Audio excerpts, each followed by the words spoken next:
But you know what was the outcome of all that? The local council member, our next borough president of Queens, they all stood together and embraced the NYPD and expanded the policing and the surveillance on that block.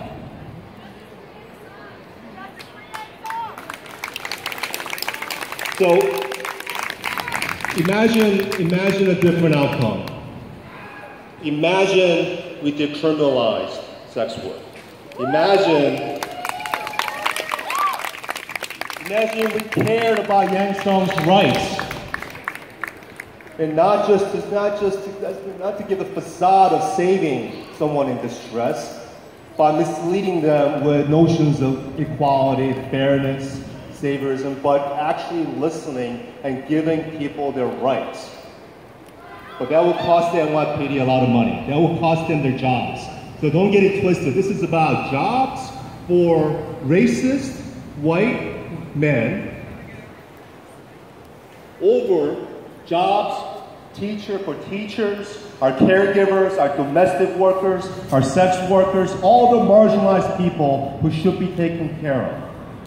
The economic injustice is real, and we have to call it out. And I'm so glad, I learned a lot today, and I'll continue to learning, but the fight isn't over. Just repeat after me. Tax the rich.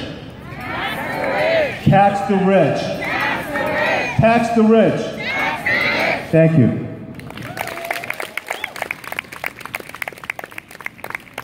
I'll just steal the mic for another second, but I just wanted to let Patrick have a couple of words because he's been doing so much for the community. So Patrick, do you want to say just a couple of words? But you know what? Why don't you make a couple of recommendations on food?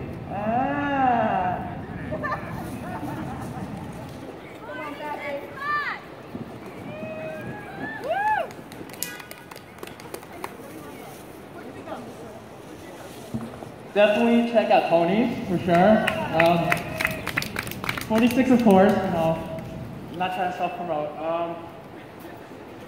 Ali Mama's. The cream puffs are amazing, man. Yeah, but overall, Chinatown in general, we all need help out here. And thank you, and please support. And thank you again.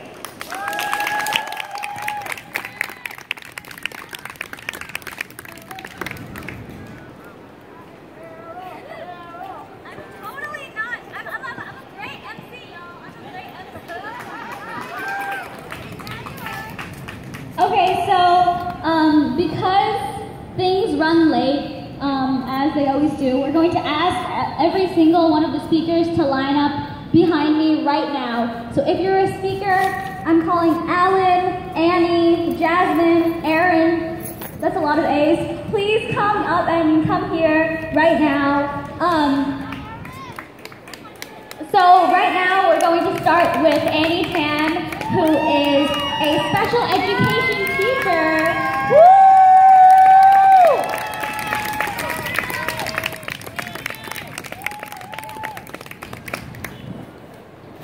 I am over 30, but Meryl's friend on Friday at a rally thought I was a high school student. I'll take it. I think every single person here is unmourned. We are dealing with this global pandemic and the brutality of police violence on our communities. And I am a special education teacher. Thank you. And I stand here and I really wanted to make a triumphant speech, but I know that Mayor Bill de Blasio wants my body back in the classroom on Tuesday. We just got the building report saying ventilation is okay as long as there are windows. Windows, that is the bare minimum qualification for me sitting in a classroom for 5 hours with students that get no recess and who are going to eat lunch in their classrooms on the 21st. That is what Mayor Bill de Blasio wants from us workers. This Labor Day, I'm standing here and saying, no, we are not doing that.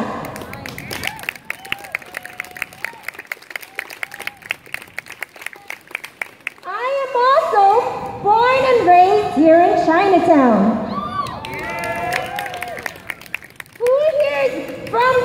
there. Just give a cheer. Love it.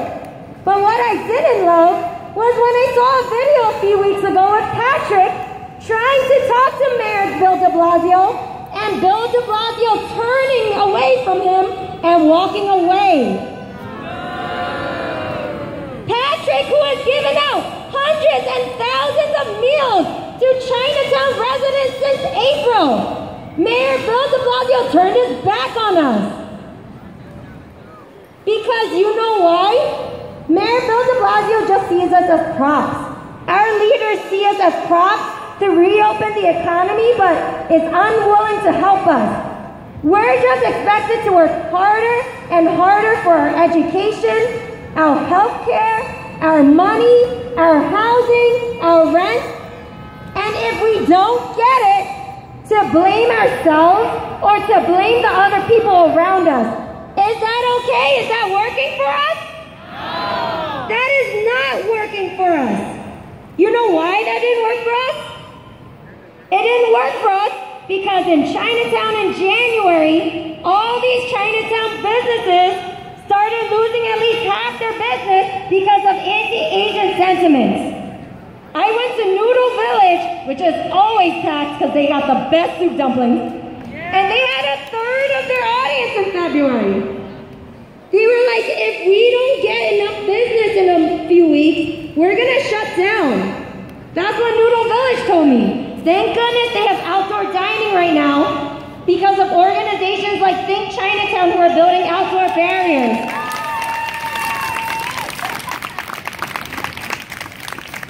But that economic thinking of just focusing on ourselves and the individuals, that's what led to Chinatown's economy spiraling. And that is what led to the murder of my cousin Vincent Chin. Vincent Chin was murdered in 1982 by two white auto workers who assumed he was Japanese during the auto workers crisis. They blamed him for the loss of their jobs. Vincent was supposed to be married a week later, just like Sean Bell.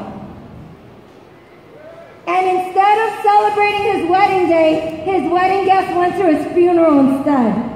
My family went to his funeral instead. Now, my great auntie Lily Chin, she said no. Vincent's life mattered. And so she went all over the nation to speak out for justice. I will never forget the racial justice coalitions that fought for my cousin Vincent Chin. Jesse Jackson standing next to my great auntie Lily Chin saying, "We want justice."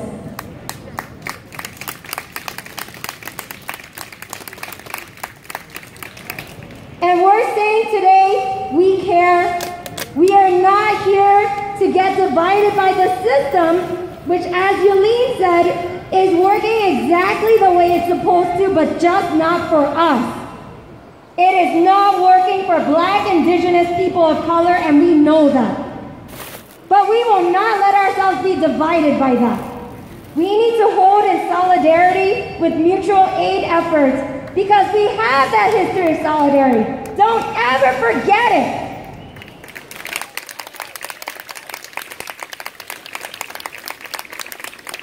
You know what my great auntie Lily Chin did?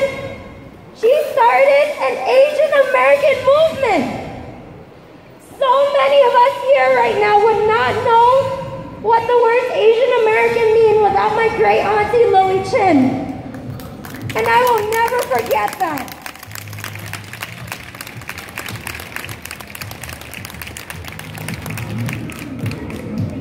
If we actually stood here, we would know. I know, I'm just like listening to that music. Because we're going to dance when this revolution, you know. Yeah. Sorry, I got thrown up. But my great auntie and my family know that this American justice system is not working for us.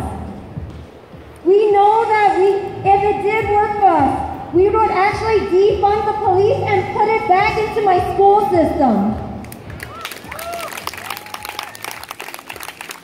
We would put it back and fix the toilets, give us soap, fix the ventilation systems that are the reason why my school's buildings are unsafe right now. We would be defunding the police. We would be providing health care for everyone. We would be providing housing.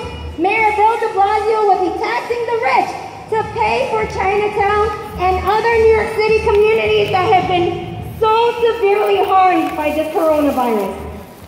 We should all stand here and be in solidarity together, fight for Black Lives Matter, because as Meryl said earlier, we are not free until all people are free.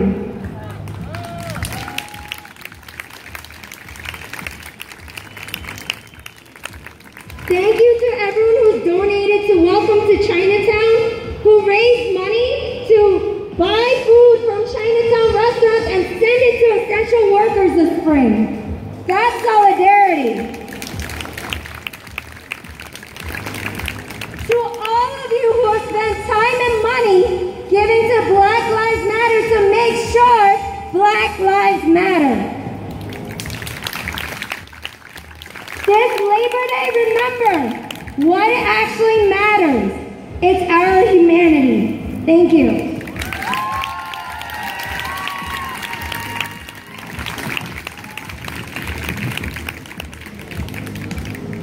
Hi everyone, my name is Jasmine Sanchez, and growing up in